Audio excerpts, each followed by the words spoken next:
I have to tell you the truth. I'm a little bit overwhelmed. I've been here before, and while we were coming, I said to my wife before we left, I said, we've been here before. This is a heavy weekend. But you know what? Ain't a daima shmi l'riya, and ain't a daima riya l'riya. I saw it before. I've been here before, and still, I was not prepared. I was not prepared. I tried to describe it to my friends. They asked me, "What's it like over there?" I said, "It's indescribable.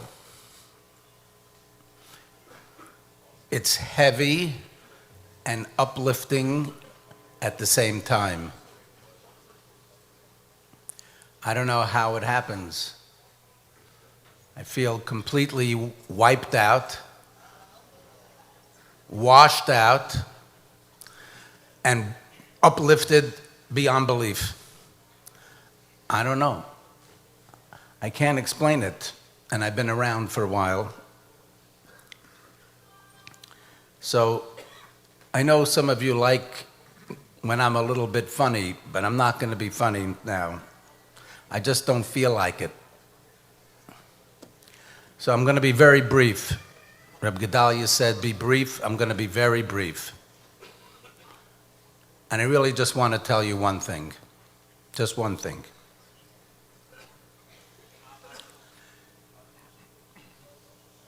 It used to be, in a previous life of mine, I was very involved in Kiruv V'chaikim. For 20 years or so, very involved with Eish HaTorah, running around the world, doing discovery seminars, exciting, thousands of people, Bali Tshuva coming, amazing. And I was very involved in Project Inspire, telling people how important it is to do Kiruv V'chaikim. And I was thinking, I was sitting outside in the lobby about 2 hours ago, 3 hours ago.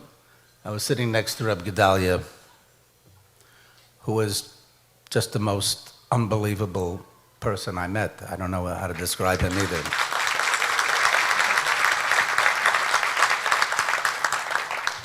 And I was sitting down next to him, and Barry Weber was singing, and I got up and I started walking around, and I see people crying. And I see people crying. And then one fellow comes over to me, and he says, "I can't come here anymore. It's too painful," he said. So, I want to speak to those people. I want to tell you, those of you who are crying, and that fellow who doesn't want to come back here anymore, I have a story to tell you, and then I'll sit down. The story is a story that never happened, and it's a story that I used to tell when I was doing a lot of Kiruv V'chaikim, and I was trying to convince people to do more Kiruv V'chaikim. And this is the story that I made up. I said it very often. I said, there was a fellow, and he was about 50 years old, and one day he's in California, and he happens to be in a Walmart in California, and he's a nice, frum guy, yeshivish guy, learned in the best yeshivas, and he meets a classmate of him, going back 30 years. He sees him bound. I haven't seen you for 30 years. Yossi, he said. Look, it's me, David, look. Oh, they see each other, they embrace. Beautiful. They start talking. As they start talking, Yossi says to David, you have a mishpacha? So he says, yeah, Baruch Hashem, of course, Baruch Hashem. He says, tell me about your mishpacha. And his face turns green. And he said, well, Kenai Nahara, I have 10 children. Beautiful, beautiful, beautiful. Tell me about your children. And he says, well, the first one, he's about 28 years old. He ran away with a Korean girl, and I haven't seen him for many years.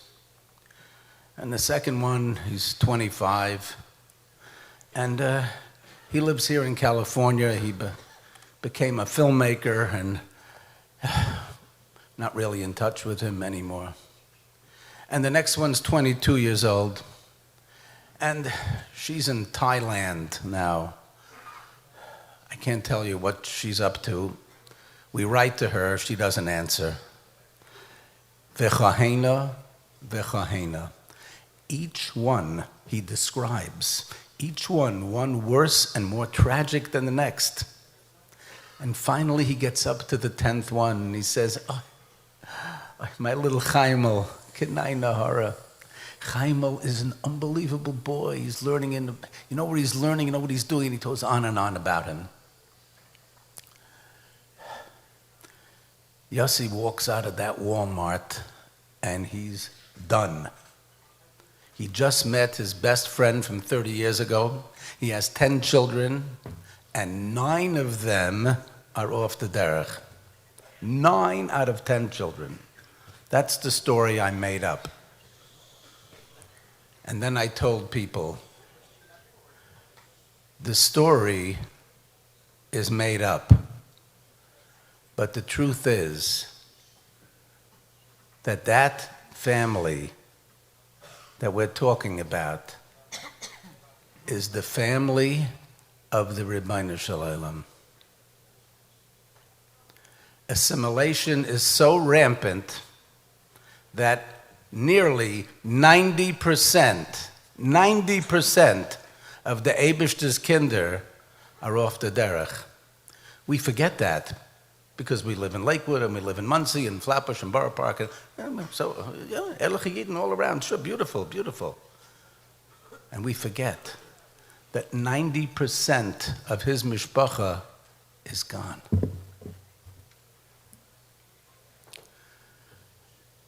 This afternoon, when I spoke about the Eibishter, and I spoke about bringing the Eibishter into your life and making him real.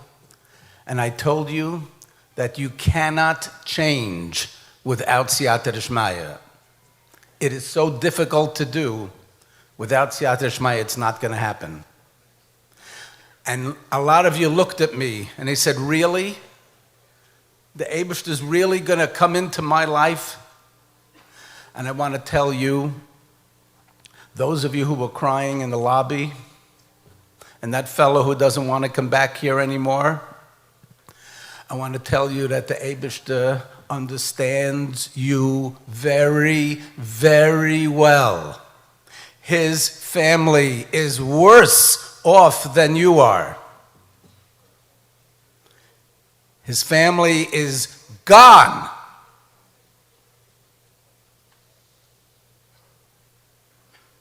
There is a sheres hapleta. That's what there is. So if you think that your Ribbono Shel Olam won't come into your life to do something for you if you invite him in, you are wrong. Oh, I can speak and tell you, the Eibishter knows exactly what you're going through, because Kavayachal, he is going through the same thing or worse. So he knows.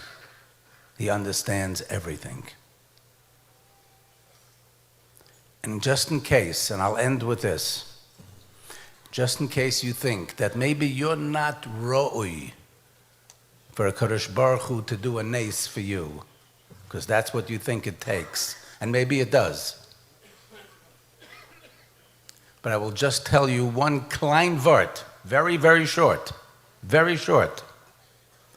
But when the Gemara in Sanhedrin says that the hekesh between V'lokachti and V'hevesi, V'lokachti is I took Klal Yisrael out of Mitzrayim. V'hevesi is I bringing them into Eretz Yisrael. So Zuk the Tana, he says, you know what? There's a hekesh here. Ma biyosan was only 2 people out of Shishim Ribui, the same way the Yetzias Mitzrayim was also 2 out of 600,000. Shnayim Mishishim Ribui. Freik the Meshech Chochma, what is the Gemara talking about? 2 people? 2 people came out of Mitzrayim? 600,000 between 20 and 60 came out of Mitzrayim. Listen to this.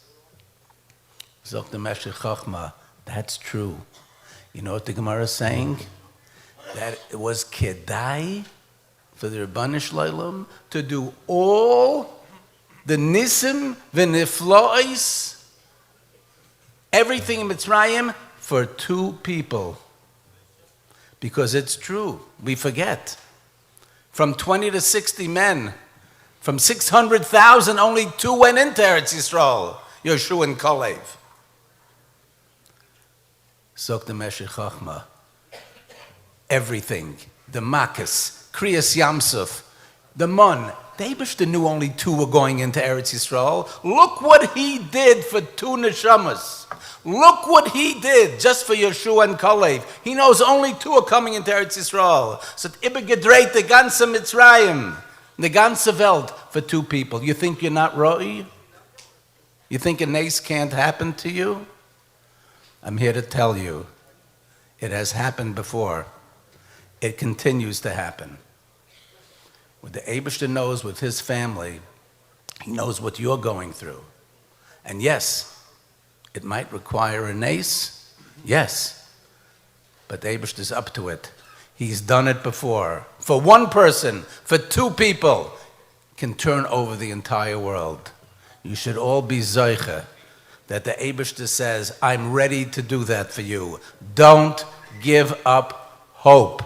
Keep davening, bring him into your life, and you will see those nisim v'niflois. Agutavach, thank you very much.